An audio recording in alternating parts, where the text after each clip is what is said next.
Hello everyone and welcome to the Chrissy B Show, the program dedicated to your mental health and well-being. So we have an absolute cracker of a show for you today, packed full of great advice and tips. Today I'm joined by my very special guest Viola Edwards, the clarity coach who broke free from a difficult childhood to achieve her lifelong ambition of becoming an alternative psychotherapist. We hear how she found clarity and is helping others to do the same. I will also be joined by iridologist Ronald Delary Simpson, who is sharing his top foods for removing waste from your digestive system. Coach Chris Browne will be telling us how to make that transition from an employee to a manager. And we also have Dr. Rob Hicks, who will be answering some of your medical questions and will also be treated to performance by singer Michael G. McDermid. And on top of all of that, I'll be giving you my top tips on how to gain an alternative perspective. Now, as we'll hear from Viola later, she actually had an alternative education that laid the foundations for the rest of her career. But what exactly do we mean by alternative education here in the UK? Well, typically here in the UK, schools that provide this kind of education run under the principles of Steiner education, Montessori education, or through small community schools. Steiner schools encourage learning through play until children are 7 and believe that they should write before they read, whilst Montessori education is characterized by multi-age classrooms and special learning materials to isolate each learning quality individually. Alternative education receives no state funding, therefore the vast majority require private funding or charitable donations.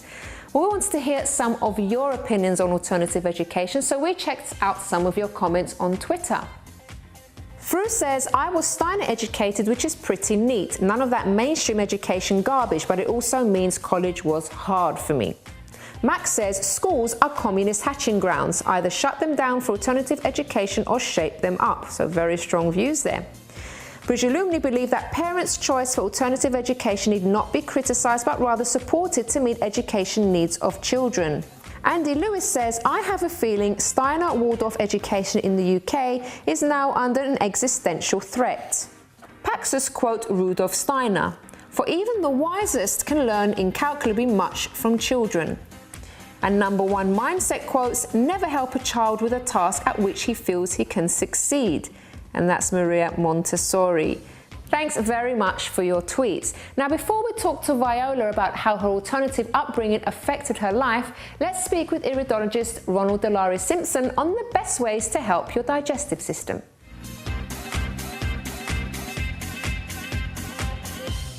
Welcome to the show, Ronald. Welcome. So you're going to be educating our viewers today and myself about the best foods to get rid of waste in our digestive system. Correct. Why is that so important, first of all? Well, over the last 40, 50 years, I've come across a huge number of patients, probably in excess of 40,000.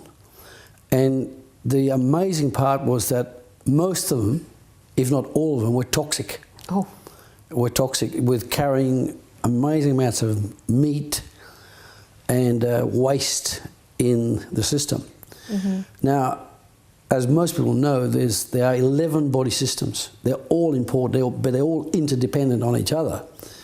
But the more I looked into it, we're going back 1967 onwards, even further, but the more I looked into it, I realised that the digestive system was the one that really was the engine of the car. And you can have a fantastic Rolls Royce, but if you haven't got a good engine, it's not going to work. So I spent about 40 years of my life assessing the importance of clearing the colon. And I found that it was important to clear the digestive system of all waste every 24 hours. Right? Okay. And most people carry anywhere between 4 days to 35 years of waste in their intestines. Amazing, you know, it's there, it's like built like plaque on your teeth, right? So what I've done is I've bought a sheet just to explain. So basically what happens with most people when they basically eat for taste, or they just eat to fill their stomach, right? Whereas what we do in our game is that we eat, and we recommend people to eat for getting energy, better life, better skin. And these are the foods that clear the they clear the system. They help that to clear the system. Okay, tell us about some of those. Hopefully, I'm eating some of those. So this is so I'm going to recommend. I'm going to put like an appendix to it because it's not just you just don't buy that. When you're talking about rolled oats, they've got to be organic. Okay. They've got to be organic because if you take a normal type of rolled oats, it's not organic. When you take organic rolled oats, it contains selenium and silica. Selenium and silica is anti-cancer. So every morning, about 2 cups of dry rolled oats, organic rolled oats cooked with fruit, phenomenal start to the day. Okay. Then this one here is flaxseed. Yeah. You can buy this ground already, so you can put it on your breakfast, so that's really good. And after that, seeds are very, very important, because if you put seeds in the ground, they're alive, they grow, right? And when you look at, say, pumpkin seeds, amazingly good for zinc. If you get sick kids with white spots on their nails, or even adults with white spots, that's lack of zinc. When you lack zinc, your immune system collapses. So when you eat pumpkin seeds, about a handful every day, fantastic. Yeah. The immune system is built, you see. Are you suggesting all these foods that you're showing now, Ronald, are you suggesting we eat these on a daily basis? Daily basis. Or not? Okay. Absolutely right. All of them? Absolutely right. Because every day it's like an engine's running. You've got to feed it properly every day. Okay. You know? Now, almonds is a very interesting nut. Out of all the nuts, out of all the seeds, almonds is the only one that's alkaline. So if you have, say, almonds and then followed by apples, pears, plums and so on, it's a phenomenal food to have. And because it's alkaline, it doesn't create acidity, which then minimises your chances of having acidic foods where you require medicine. Okay. All right, that's a very good, but preferably organic almonds. All right. Okay. And then walnuts, I have a great lot of walnuts. If you look at walnuts, the whole walnuts, it's very similar shape to the brain, right? So you'll never get a whole walnut when you crack it, but when you crack it, the halves come, right? Yeah. So I recommend eating 20 halves every day. Okay. All right, for example, if you have 20 walnuts, 20 almonds, 2 apples, 1 pear, a couple of blueberries and something else, right there you've got a better meal than most people have, right? And quite cheap, you know? So, but again, it's got to be organic and fresh as much as you can, you see? For those people that can't get organic though for any reason, is still a benefit to get sort of the definitely. Okay. But if you can't get organic, you can buy ordinary stuff, but make sure you get a shop that's going to high turnover. Okay. And also, once you get to know what you're doing, when you taste your walnuts, you'll know if it's rancid. Okay. If it's rancid, you'll know straight away. Yeah. Like for example, pistachios, I never buy pistachios peeled. I buy them already in the shell, and then and then Petrina does the job. She shells them. You see. Got someone to do it for you. Now this is I'll just show you a couple more here. Now I have a huge preference for red apples. Red apples. Now some people they'll just eat pink ladies, right? I recommend you eat like delicious, red delicious, pink ladies, Jonathan, Cox. Mix it up, yeah. New Zealand reds, right? So that at the end of the week, if you've had 21 apples of 7 different varieties, you know they say 1 apple keeps the doctor away. Well, you take 3 apples a day, it keeps all doctors away. Not if it's a doctor like our Dr. Rob Hicks, because we do like to see him. Yeah, exactly. I mean, I'm talking about medicine. So it's a very good start. Like if you, the best time to eat apples is with your breakfast. That's the best time. Oh, really? Okay. Yeah, but if you've had a late meal at night, and you've got, say, you've eaten, say, a fair bit of meat late at night, if you have 1 or 2 apples with that afterwards, half an hour later, that helps to digest the meat. Okay. It's very good for you. Apples are an amazing food. You know, I don't tend to eat apples, to be honest. It's not my favourite, but I know, you know, I should do. But don't, I'm not a big fan of green apples unless you cook them. They tend to be a bit acidic, but the red apples are much sweeter. Yeah, okay. Much sweeter.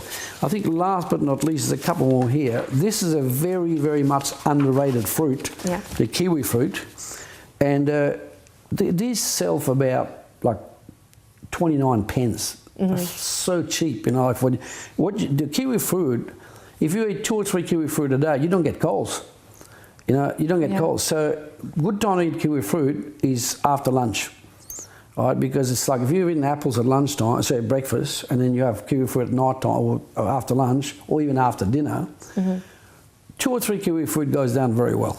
You know, it is really good for waste removal. Okay. And you see all the little pips, black pips you see there, plus very high in fibre. So that's the way it goes, you know. Now, one more on that, organic celery. Yeah. Never, ever, ever, ever buy celery that's not organic. You see that there? Yes. We've taken photos of that. See all that red stuff? That's chemicals. Oh, wow. It's one of those unusual foods, got tubes to it. Yeah. And the chemicals go in there, and then you eat those chemicals, and that builds up in your body. True. Wow. The average American, he has so much preservatives from foods, he carries 2.8 kilos of preservatives in his body every year. 2.8 kilos every year. Right? He builds that up, right? Now, organic celery is the way to go. More expensive, probably about £1. It's probably 59 pence. Mm-hmm. That's the way to go. Okay. Now, you should eat to get a medicinal type benefit, you should eat between 3 and 6 a day. Stalks? Or stalks. Okay. I was going to say, just like... You think of the whole bunch, right? No, but about 3 to 6 stalks every day is real, and again, excellent for removing waste. Yeah. And I'll just go one more. The dandelion, one of my favourites. People think this is a weed, right? Well, I can tell you I've got a top books on herbs. Out of the top 150 herbs in the world, dandelion is rated number 10. Really? Number 10.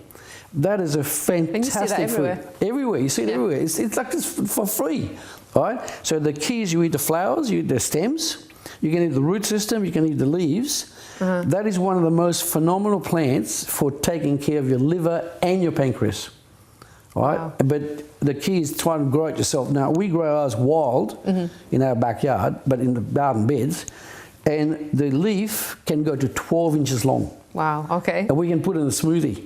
So we can mix that with kale, kiwi fruit, nuts and so on, and put about 6 of those leaves in. That gives a hell of a kick to your liver, and it's also very high in fibre.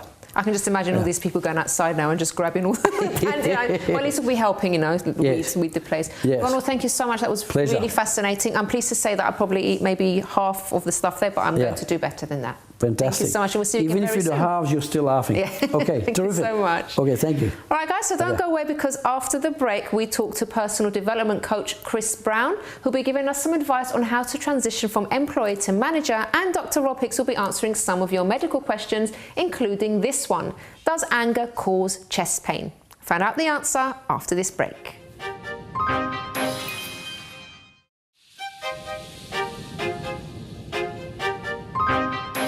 Welcome back to the Chrissy B Show, everyone. So now I'm delighted to be joined by our regular guest, and that is Coach Chris Browne. Hello, Coach Chris Browne. Hi, Chrissy. How are you? I'm very well, thanks. How are you doing? I'm good, thank you. Yeah. So tell us what you'll be speaking about today.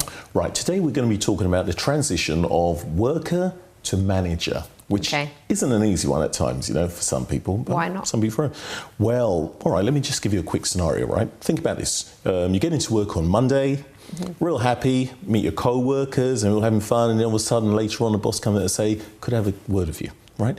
Comes inside, say, we're going to make some changes. And these changes start with you, because we're going to ask you if you can manage the rest of the team out there, and there's going to be these bonuses and increments, wages going up, and you're getting kind of excited about it by this time. So what happens is you go back out after, sit down with all your colleagues and all that, break comes, and you turn around and you say, guess what? I'm going to be managing the place. Wow. There, you're going to get some people who are going to go, yeah, brilliant, that's great. And there's some people who are going to look at you and they're going to smile with their mouth but not with their eyes. Want to kill you. Yes, exactly. Okay. So the questions come up like, well, how come he or she got it? Or I remember I used to teach them how to do it. And all these sort of things start coming up, which isn't really nice, but it's humans, right? At the end of the day. So that is the promotion side and the realization of what's going on. Now, when you think about the realization, you start to question a lot of things, and we all got a little bit of insecurity somewhere. You start questioning your ability in what you do. So think about this. You got to be you. You've got to be you, because it's you that got you there in the first place. That's how you got there. So you've got to do more of you instead. Now, you can't sit there thinking about, well, I don't want to offend this one. I can't ask them to do this. I can't ask them to do that. That's their issues. right? That's not yours. You've got to perform your job. But that's not a way of going about it all the time. We've got to actually try and get them over onto our side to actually understand what's actually going on. So a good thing to do is to have a meeting, right? But don't have a group meeting. You know, you get a group meeting and everybody's still murmuring underneath and still having their feelings and thoughts about you, talking and heading up this group meeting as well, right? So make sure you set it aside. One-to-one. One-to-one, okay. You know? So simple questions, things like, well, what do you actually think of it? How's the projects going? What are you working on? How can I assist you? What do you feel about it? Just find out as well. And being honest about yourself. You might say, well, look, if you start laying out your insecurities, not say, oh, I'm really insecure, I got the role or anything like that, right? But just being a bit honest, like, oh, this is a new role and this is what it's like and this, they might actually empathise you a bit and start working on your side as well at the same time. Okay. Now, so it's good to have one-to-one meetings in this situation. You're not going to eradicate all those who feel a bit bitter about you, but you'll find out sooner or later you'll get people to work with you. Okay. Yeah? So it's really important. I mean, it's not an easy transition. I mean, you think about the word transition itself, you know, to actually move into another space or a growth or from child to adult. Now, we're talking about here from worker, you know, with your co-workers to manager. And you've got to wear that title from there. They're not going to be happy about it. You know, not going to be happy about it. But the good side about it is this. Look, there were co-workers who you were really great friends with before you started this. And they could be the strong pillars of it all at the end of the day, because as you work with them and they support you in what you do, they'll be the next managers later on. They'll be the ones actually helping with what's going on there as well. So you've got to build relationships. Make sure you build relationships, right? Now, on top of that, building relationships, I'm just having a look here. You've got to think about this, right? If you lead from in front, they're going to follow. So the reason you got there in the first place is because you're good at what you do and you know you're good at that. So you need more of that to get more out of them at the same time. So you've got to lead from in front. And when they see you doing what you say and what you do, chances are they're going to follow with you as well. Yes, it's not about giving orders and just lording it over everybody. Not. It's actually about still getting stuck in and leading the team. It, leading. Overall, it's all about communicating. Yeah. Overall, it is about communicating, leading from in front, but at the same time, while you're leading from in front, have a bit of empathy for them as well. They're actually getting used to it as well, just the same way you're getting used to it. It's a two-way thing. It's not just about them or just about you. They're getting used to you being a manager now, and you're getting used to, well, I've got this role. Yeah. Right, but if you turn around and think, well, I've got this role, you stay there and this is what you do, and da-da-da, it's not going to work. No. It'll be hard. It'll fall down at the end of the day. Okay. So transition smoothly. Lovely. Chris, thank you so much. That was really helpful. Pleasure. Thank you. And we'll see you again very soon. Yeah. Thank you. Thank you. All right, guys, so don't go away because now we're going to be answering your medical questions with Dr. Rob Hicks.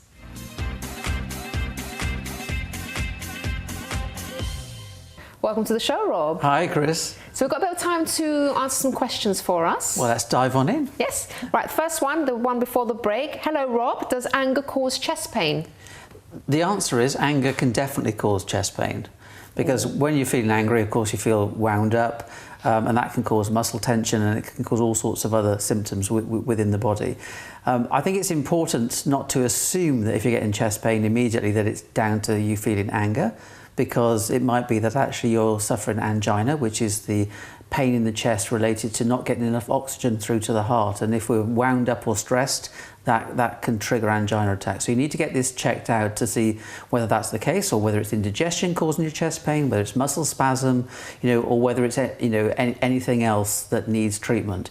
If it transpires that it is that because you're feeling angry, then obviously the course of action is to go have some anger management therapy. And if the anger is because of something like anxiety, stress or depression, then of course to get those conditions treated as well. So next question, Rob. This person's saying, Dear Rob, I need to gain weight quickly for my job, and I'm wondering what the safest way to do this is, and if there is indeed a safe way. That's an interesting question, isn't it? Because normally we get asked about losing weight. What sort of job do you think this person has? Oh, I don't know, maybe an actor, something? Or a bouncer? Possibly. Yeah.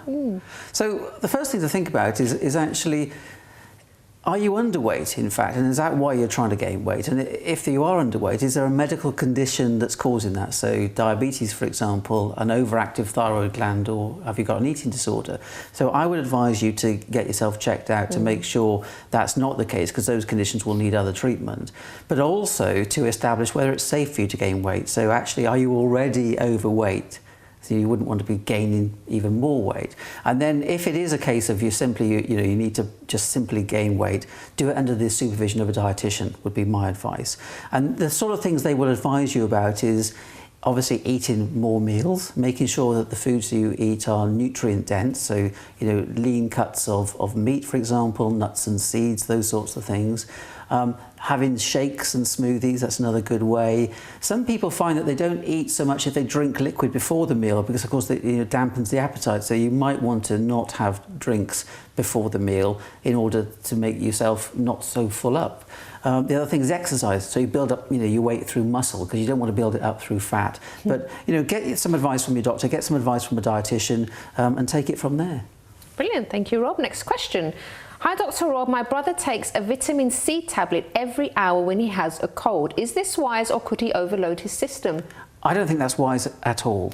Every hour, that's an awful lot of vitamin C to be taken. Yeah. Now, the most recent research on this suggests that taking vitamin C doesn't reduce the likelihood of somebody having a cold, so it doesn't prevent colds. It may very, very slightly reduce the duration of a cold infection if you take large doses of vitamin C, so a gram a day, for example.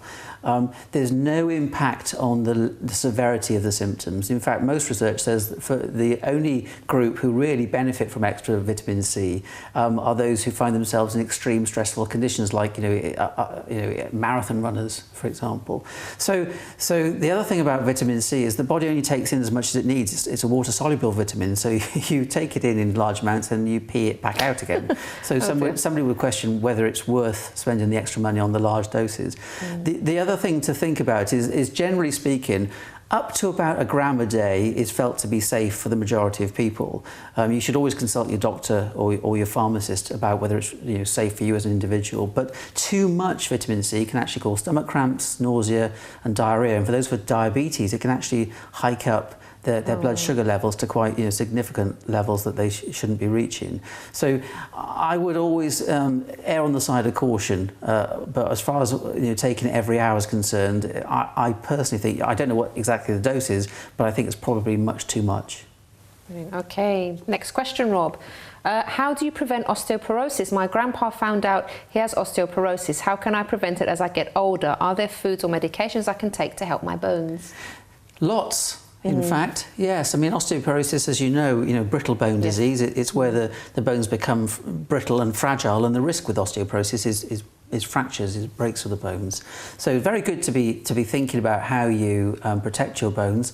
Calcium, obviously, is the first thing you need. You get that from dairy foods. You get that from green leafy vegetables. So if you've got an allotment or a vegetable patch, good idea to try and grow your own if you can, because that will give you some exercise as well. And actually weight-bearing exercise and resistance exercise is very good for strengthening the bones. You need vitamin D to get the calcium into the body. You get that from sunlight. We make it in our skin in response to sunlight exposure. Doesn't need much, say 15 minutes a day during the summer months. There's vitamin D in foods like oily fish. It's added to some foods like cereals and breads. And tofu is another good source of calcium, actually. So the other things to think about, not smoking, and depend on your age and your risk factors, and particularly as there's somebody in the family who's got osteoporosis, you might want to speak to your doctor about whether you need to have a bone density scan to get an idea of how dense your bones are. And in fact, the National Osteoporosis Society has a very, very good website with loads of information about all the different things that you can do to protect your bones so they see you through fracture-free throughout your life. Lovely. Next question. Hi Rob, I'm a 32-year-old mother of 4. I've been wearing gym shoes every day, even when I'm only working around the house. For the past month, my foot has been hurting. When I take off my gym shoes, the pad of my foot under my big toe has been swollen to the point that there is no crevice in the knuckle area of that toe. I do not recall injuring my foot at all, but I do remember waking up one morning and it was very sore. Is this serious enough that it warrants a visit to my family doctor? Oh, of course. Definitely. I mean, this is a problem which after a month is not gone away.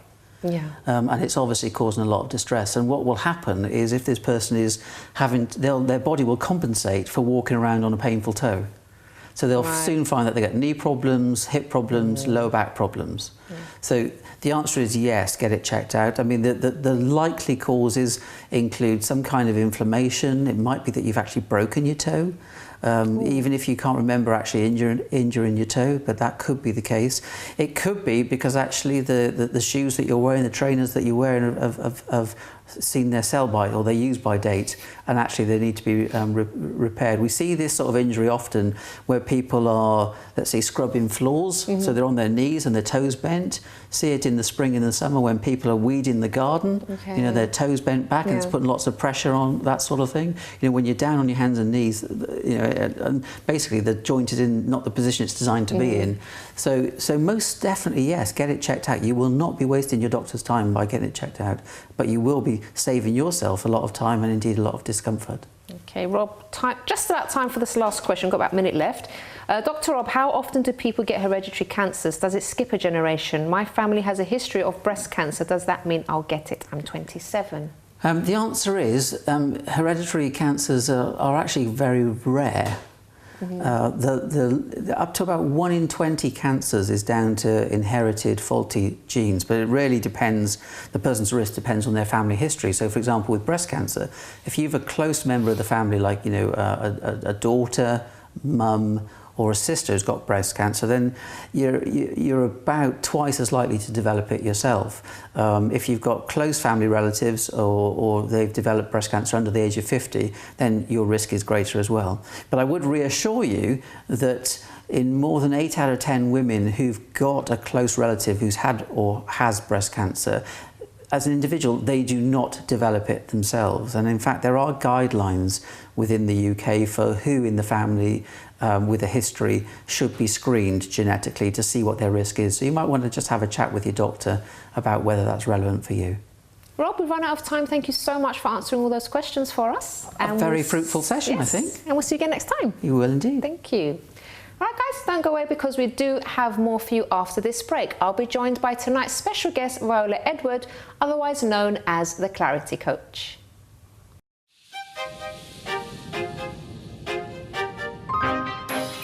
Hi, I'm Chrissy B, and my show is all about improving your mental health and being happy. Join me every Monday, Wednesday and Friday at 10 p.m. on my channel Sky 203.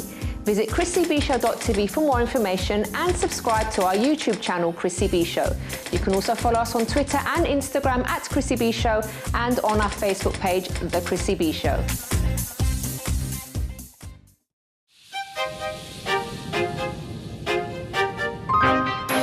Welcome back to the Chrissy B Show, everyone. So now it's time to speak to my very special guest for today, and that's Viola Edwards, who's also known as the Clarity Coach. Welcome to the show, Viola. Thank you. Thank you. Pleasure to see you again. So, very successful lady. But first of all, things weren't always easy for you growing up. You had quite a tough childhood, didn't you? Can you tell us about that? Yes. Yes. It's at the end that childhood who make me who I am today, but it was a little bit tough.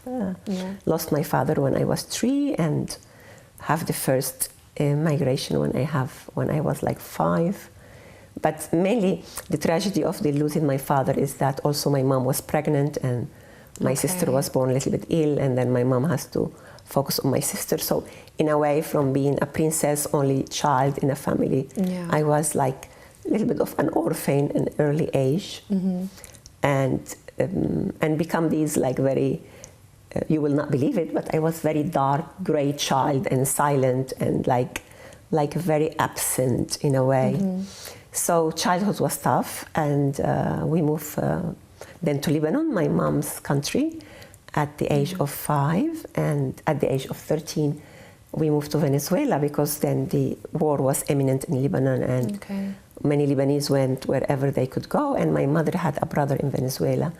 So at the age of 13, I had to stop schooling and start working because we were immigrants. Working at 13? Working at 13. What were you doing at 13 then? I started in shoe store and then hairdressing, and then telephonist and then secretary.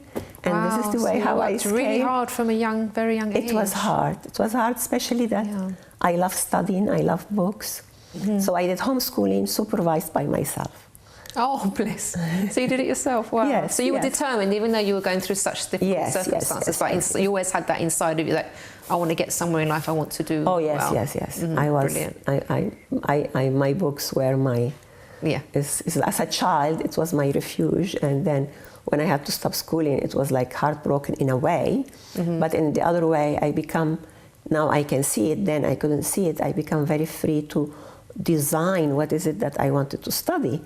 So that's what you call alternative education, isn't it? Exactly. So I'm self-educated. Yeah. But by the age of, because there is a problem when children stop schooling. We're talking about 70s anyway. No internet, no online things, and there is no a system to support children who have to stop school because they have to work. Because you needed to be over 18 to study at night. Yeah. So I had that gap from 13 on, but later I find a place like they could accept at 16. I was 15. Okay. Well, you found a way, didn't you? Find a way, negotiate a little bit with my age, and I was such a good negotiator in that in that school that they let me in and they offered me job.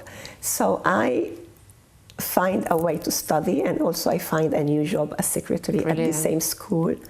And what they offer me is that my study will be for free because I'm going to be working there. So I was very good. Very good. Yes. Now let's fast forward now, Viola, to when you were now an adult. And what was it? What career did you choose? And then what happened there? Well, in a way, I didn't choose. I stopped from secretary to public relation to work in embassies because I speak languages, and that was another savior because before 13, between 5 and 13, I have very good education, so I speak Arabic, I speak French, and then that helped me to be in an embassy. And later, life was developing, and I ended in insurance, in corporate insurance, the last 10 years of my 21 years working. Were you enjoying that, what you were doing? No, I was not enjoying that. I used to suffer a lot on that because I was in the area of numbers and marketing, and I suffer from dyscalculia, a dyslexia from numbers. Okay. So I didn't know back then, but what I knew that I used to make a lot of mistakes. I used to be very insecure about numbers, and remember also we're talking about 80s here. Yeah. But I was like happy that I'm evolving. You are in a career, you have credit cards from the business, you have expenses paid. And you think this is it, even if you're unhappy. You think, well, I'm lucky, so many people don't have jobs. And there is a feeling of being trapped in the apparently good thing, but it's not your thing. Yeah. So yeah, That's very interesting, isn't it? Because like you're saying, it's like you've got it all, but then something inside is kind of saying, well, actually, this isn't for you. It's not for me, yeah. And I remember the last year was so hard, like when it started being hard to go to work. And I used to have an assistant, Emilia, that she would love that job.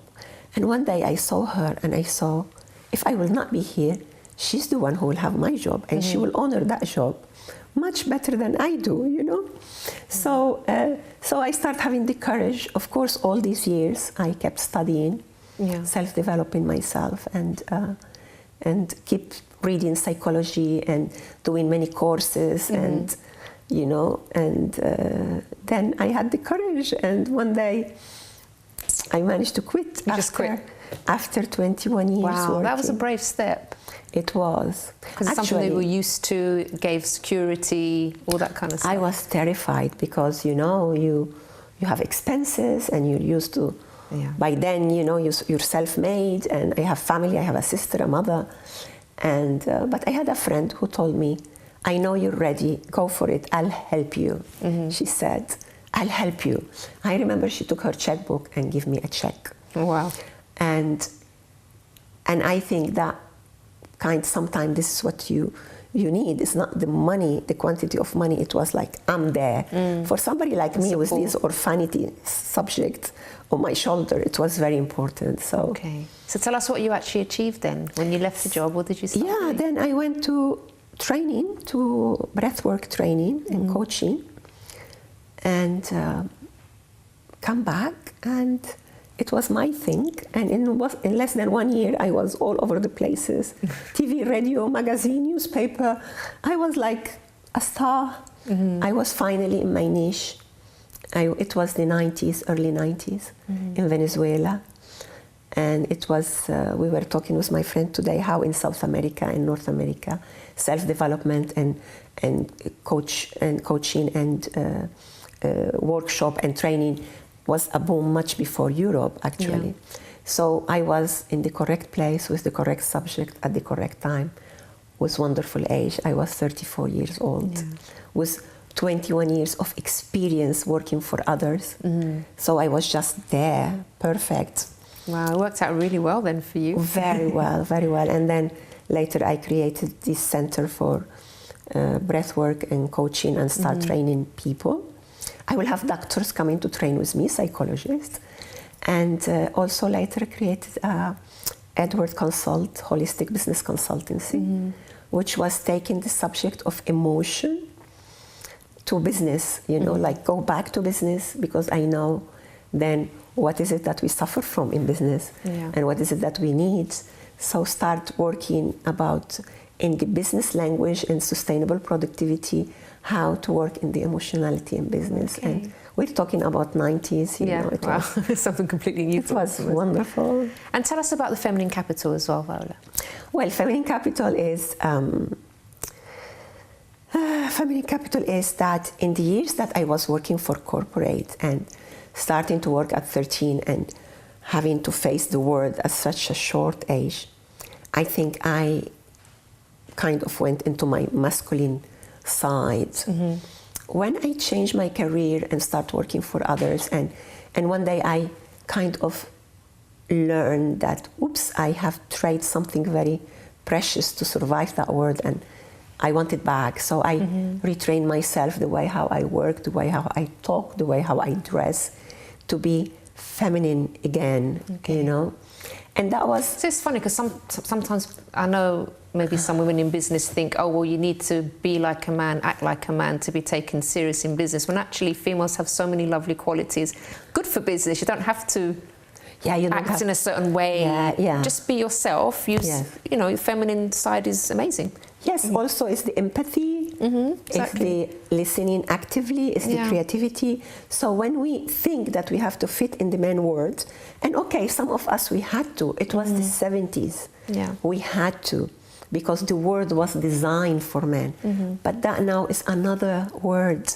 Now we have, back then we didn't have women models to follow. We had only men models to follow. Now we do. But now we have. So it breaks my heart, literally, to see women getting into this masculine way of, even not masculine, the dark side of the masculine, when we become not communicative, not sharing, not trusting, quite cruel, fighting, very competitive, confusing what is the ambition and the nice competition to improve, to the other competition to take people out of our ways, because there is not enough for everybody.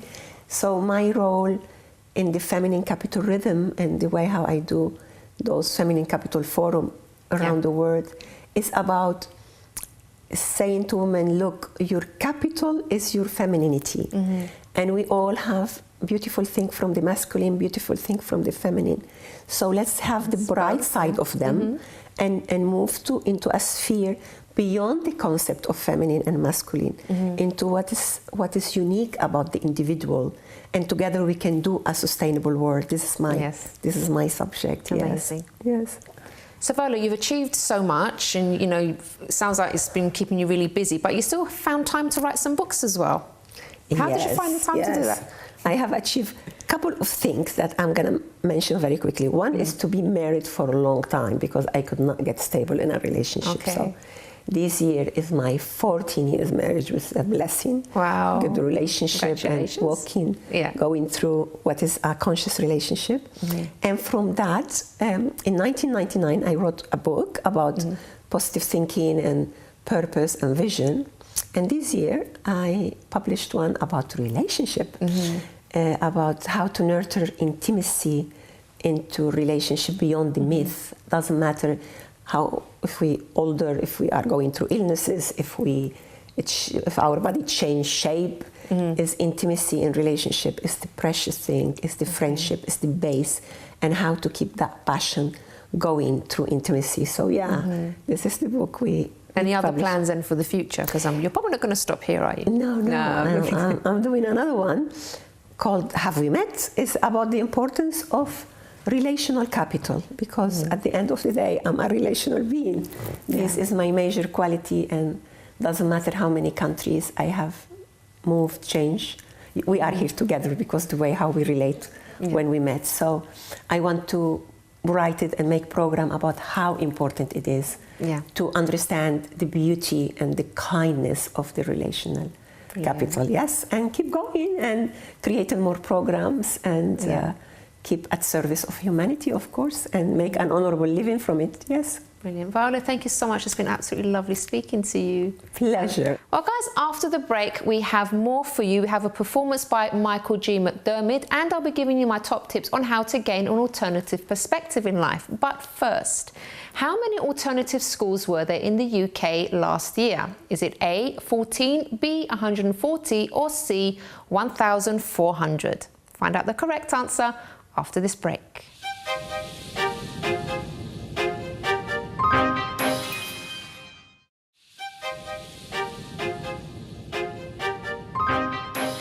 Welcome back to the Chrissy B Show, everyone. Now, before the break, I asked you how many alternative schools were there in the UK last year. Was it A, 14, B, 140, or C, 1,400? The answer is B, 140.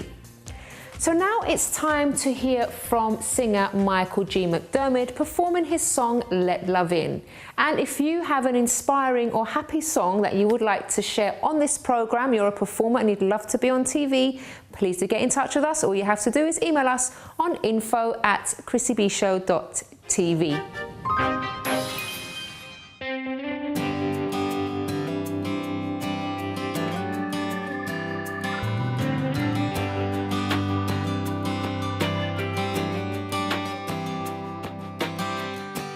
There's a reason you talk in the way that you do. There's a reason no one knows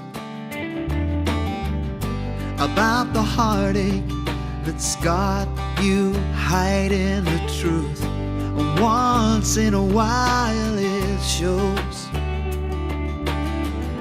Saw you laughing, but your eyes tell me something that your smile can't hide. You gotta let love in, let love in, let love let you belong. You gotta let love in, hit the road and run. Your story's only begun. Say it's easy to just forget and move on, that you can't go back in time. But the past is not that easily gone. It's on your face along the lines. There's a flame, I saw it burning. Might be fragile, but the fire's alive. You gotta let love in, let love in, let love let you belong. You gotta let love in, hit the road and run. Your story's only begun. Give love a second chance to find you. Can you risk one more try? Can you give love another chance to heal you? Picking up the pieces to start again. Let love in. Let love in. Let love let you belong. You gotta let love in. Let love in. Let love let you belong. The past is gone. Hit the road and run. Your story's only begun. Oh, it's only begun.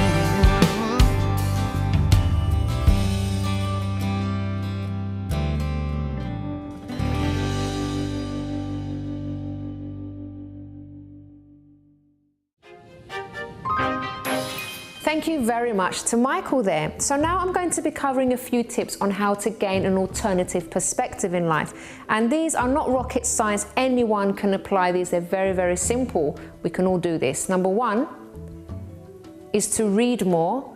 Now, even if you're not a person that likes to read books, there is so much information out there on the internet. Obviously look for reputable sources, but you can learn so much. And sometimes we can get into the habit of maybe just keeping to ourselves our own ideas, our own viewpoints about stuff. But it's so good to actually read things, learn new things. It really does expand your mind and your understanding of the world in general. Number two, which is something that I love to do, is speak to older or more experienced people. Now this is priceless because you will gain so much knowledge. You will be learning about the experiences of other people that have maybe been through certain things that you are going through at the moment, or even just life in general. I actually, from time to time, I visit old people's homes. I haven't done it in a while, but I actually love talking to older people. I love to find out what life was like, you know, when they were younger, the kind of struggles they went through, the fun things from there. It's really educational. I find it really interesting. So wherever you can, if you see, especially someone maybe that is in a place where you would like to be in the future, or maybe, for example, you're having problems in your relationship and you see like a couple that is like a role model to you. They're role models because they've got a successful marriage or relationship. Have a chat, find out what are the secrets. How do you keep your relationship going? How come you've been married, for example, for so long? Ask questions and you can really, really gain a lot of priceless tips. The next one, which might surprise you, speak to younger people as well. Now, obviously, each generation is different. We go through different things, and actually just speaking to your children about things, maybe what they're learning at school, at college, at uni, what their experiences are, the kind of difficulties they face, that the interesting things that they go through. You can actually learn a lot as well from young people. Don't underestimate them, even the really little ones, because sometimes I think with the younger ones, because they're so innocent and they will say certain things, for example, that make you think. So for example, I'll just give you a quick example. Have you noticed how children, for example, they don't really hold grudges, or they don't really harbor anger towards other children? Yes, of course, they're going to have their arguments, they're going to have their little spats, but you'll see 10 minutes later, they're already together again playing. And things like that, adults can learn a lot from. It's like they can just kind of shake things off and just move on. And I know, obviously, life is a lot different for a child to an adult, but there are little lessons that you can actually learn from your children and from the way they are, and the innocence that they have is priceless as well. Actually, you can even learn from animals, but anyway, we'll talk about that another day. And number 4 is to volunteer. Now that is a great place to learn about life in general. So depending on, for example, if you a particular charity that you may be volunteering for, you can learn a lot from. If you're actually directly in contact with people, you can learn a lot from what people have been through, how maybe they got to certain situations in their life, how they are trying to get through those certain things. There's other organizations, for example, that you might volunteer for that will, actually incorporate you traveling to places and seeing what the problems are across the globe, for example. We've had guests on here that do that kind of work. They travel to India, they help the children there. And I remember one in particular where she was actually saying, even though, for example, in India, the children, some of the children that they've been helping live in so much poverty, but they are amazing, they're happy still, they have fun in life, and things like that you can learn from, because I know, for example, in the UK, we have so much available to us. The government helps with things. You know, people aren't generally starving here in the UK. I know that it has its problems, but when you actually go to another country or go somewhere completely different where life is different for people, you end up actually appreciating what you have at the place you are, and maybe things that used to bother you before and things that used to get to you before and things you used to complain about will become insignificant. So it is really good to actually get into some volunteering, do something different, speak to different people, and that is already going to give you an alternative perspective on life and hopefully improve your life as well. Well, everyone, we have reached the end of today's program, but don't forget, if you have a story that you would like to share, or if you're an expert of some sorts and you would like to share your knowledge on this program, please do get in touch with us. You can email us on info@chrissybshow.tv. You can also tweet us at Chrissy B Show, or leave a message on our Facebook page, The Chrissy B Show. And if you'd like to know more about me, you can visit my personal website, which is mylifeafterdepression.com. Until next time, bye for now.